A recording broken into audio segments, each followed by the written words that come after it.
Lars, now carrier of goods, was on the road to Samogitian lands. As the story suggests, many of the Baltic peoples fought fiercely against the preachers of Christianity. Samogitia too was turned into a battlefield during the Crusades, and they fought fiercely for 200 years to hold back the expansion of the state of Teutonic order. The Samogitians are considered to be the last pagan tribe of Europe, adopting Christianity only in the 15th century. Their settlements were surrounded by thick forests and deep, expansive marshes with hidden underwater paths, known only to the locals and providing good defense against invaders. This terrain was easier to traverse during the winter, so most trading and fighting usually occurred then.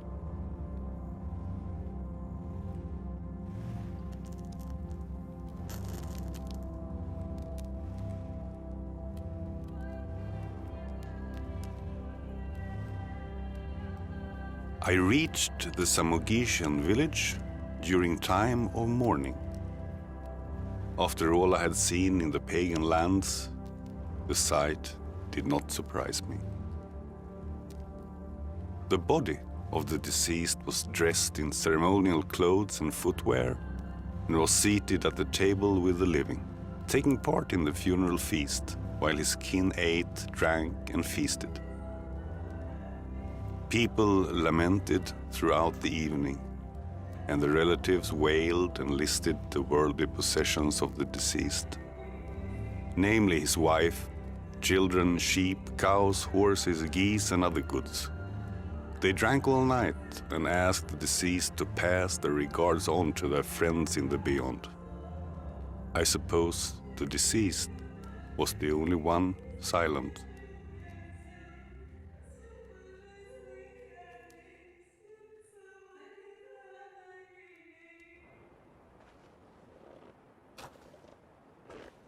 I was still a stranger, so I was not allowed to come near. I watched from afar as they finished their drinks and tossed the vessels into the grave along with a loaf of bread, some salt and weapons. I heard talk of a fee the deceased would have to pay the ferryman for passage across the underworld river, so they placed jewelry and silver coins next to the ashes. After so many years in the pagan lands, I no longer knew to whom I belonged, the Christians or the pagans. I sometimes wondered whether the pagan gods weren't just part of our one great God, and whether their sacred hills and forests weren't like churches, and their solstice festivals, celebrations of the birth of our Savior. These thoughts frightened me, so I fended them off, for they would surely condemn me to hell as a Christian.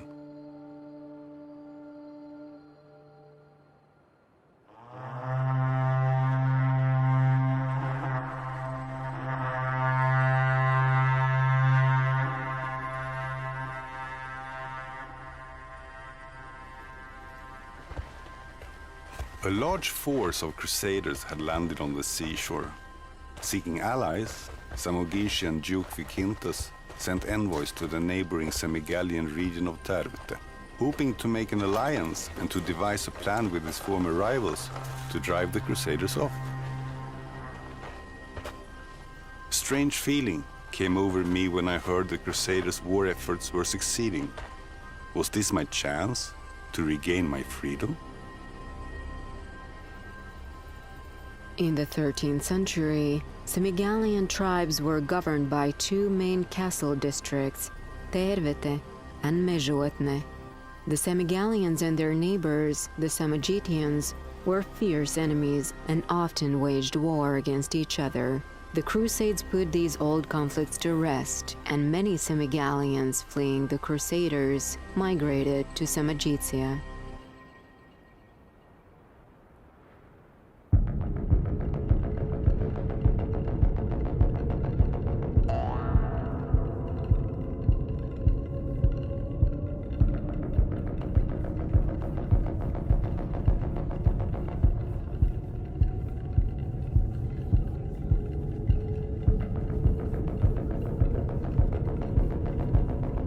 This was not the first time I saw the pagans use divination to reveal their future.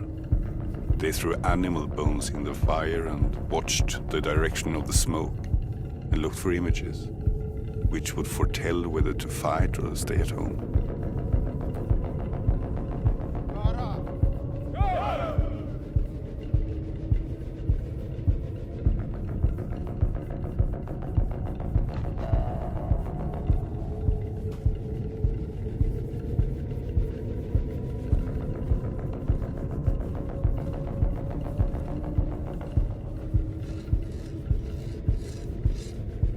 The Samogitians had come to the Semigallians with an offer to join forces and attack the Crusaders, who, after raiding Lithuanian lands, were about to return to Riga to sail home to North Germany before the winter.